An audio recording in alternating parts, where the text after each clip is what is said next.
Hello,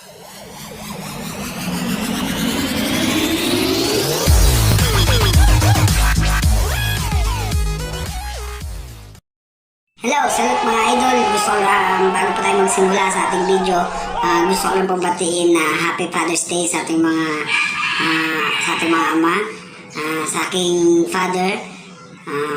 Tulad ko, isa na rin po akong ama. Happy Father's Day sa ating lahat. Ngayon po, sa video nito, tatalakayin po natin. Po sa activation natin, marami nagsasabi, bakit daw po yung iba, mabilis lang activation, iba, tumagal ng ilang weeks, o iba, talagang umabot na ng isang buwan at hindi pa rin na-activate. Tatalakayin po natin yung mga dahilan kung bakit tumatagal yung activation o activation na ating internet para magamit na natin yung sinimulan na siyang na-insulan ating bahay.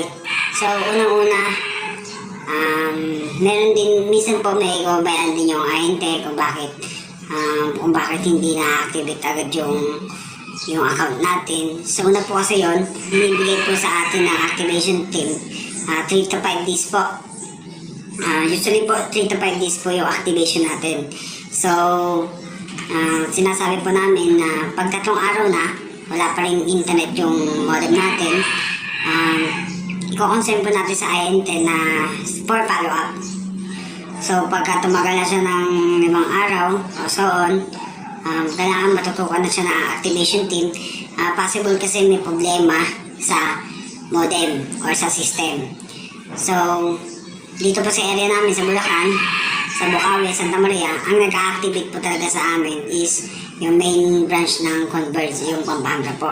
So, trabaho lang po ng mga activation team dito sa office namin sa Converge sa Bulacan, sa Bukawi at Santa Maria is may tinatawag po silang provisioning. So, pag na-provision po yung account natin, so, mapapadala yun sa main branch.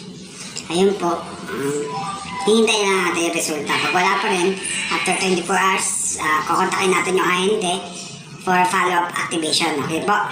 So, may mga dahilan tayo kung bakit talaga hindi nag-activate. Unang-una, merong pagkakamali din po yung subscribers. O meron din pagkukulang yung ahente. So, una-una, talakayin natin yung pagkakamali ng subscribers.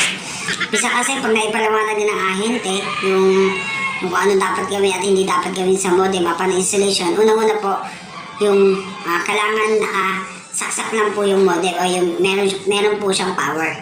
So, hindi dapat namamatay yung modem hanggat hindi siya nag-activate po. So, tinuturo naman po ng technician or agent upon installation para maiwasan natin yung delay na activation. So, unang-una po, yung kung bakit hindi agad na-activate, yung iba kasi pinapatay. So, naiinip, pinapatay nila yung modem, akala po nila, pag ganun po is ma-activate na po yung account. Hindi po ganun. Kailangan po, kung ano po tinuro sa atin ng ahente or technician, susundin po natin yun. Yung iba po kasi, pinapakailaman yung modem, kinakalikot, may mga binabago, una-una, change password. Once na ma-change password agad ang ating modem at hindi pa ito na-activate, talagang hindi po siya ma-activate kasi hindi po siya makikita sa system.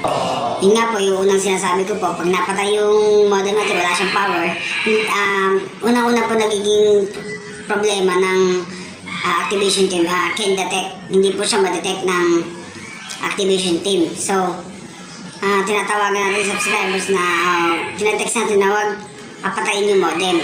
Tapos yung pagpapahit ng password, hindi rin po allowed na magpahit agad ng password. Hindi naman po agad-agad kasi malalaman yun hanggat hindi naman nakikita nila yung kung nasan yung password ng modem. Okay? So yung iba talaga tumatagal. Maaaring problema ng activation team, maaaring problema ng subscribers, depende po kasi. So kung mga ganong scenario po, kailangan talaga merong matutukan talaga siya para magkaroon ng internet yung modem natin, yung in-apply natin internet. Okay po, napag-usapan natin yung tungkol sa activation ng ating mga modem. So dito po sa video ito, isisingit ko lang po kung bakit yung mga nagtatanong sa akin, bakit po isang buwan na po, wala pa rin po, hindi pa rin po dumarating yung mga nagkakabit sa kanila or yung magkakabit po. Ito na po ang aking simpleng paliwanag po. unang-una po sa lahat, nahihirapan na rin po kami sa Converge na i-accommodate lahat na nag-a-apply. Although sa mga ahente, na kahit naman po kami mga ahente, ang gustong-gusto po namin na ma-insulan po kayo. Pero sa kasamang palad po talagang nahihirapan po kami na mabigyan po ng service ang bawat isa po sa inyo. Yung iba po nagreklamo, bakit po iba na-insulin agad. Iba lang po, tumatagal ng halos 1 buwan, 2 buwan na po. Talaga pong ako po ay isa rin po ako sa mga umihingi ng pasensya sa aking sa mga nag-apply po sa akin. Ganun po talaga ma'am. Sir, talagang tiyagaan lang po talaga tayo sa paghihintay ng installation team namin. Yun nga po sa scenario kasi natin ngayon, sobrang dami na po kasing nag-a-apply kay Converge. Although yung mga dating walang balak magpakabit ay nagpapakabit na rin po, at yung iba talagang nagmamadali na rin dahil nga po malapit na po yung schooling, kailangan na po nila ng internet. Wala po talaga tayong magawa na kundi maghintay po sa mga application natin. Yun lang po mga idol. Maraming salamat sa panonood na aking video. Sana may natutunan po kayo. Sa mga account ko or subscribers na hindi ko napapaliwanagan, ito po, sana po mapanood po ninyo itong video ito para may idea po kayo kung bakit yung sa activation, sa installation ay sobrang tagal na po. Sobrang natatagalan po sa mga kanong po. Sa sobrang dami na rin po siguro, ayun, hindi na rin po talaga kayang i-accommodate na Converge.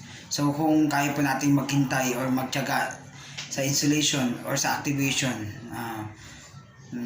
sana po ma-double or triple pa po ninyo yung pagtiyaga po natin sa serbisyo po ni Converge. Okay, thank you po. Maraming salamat.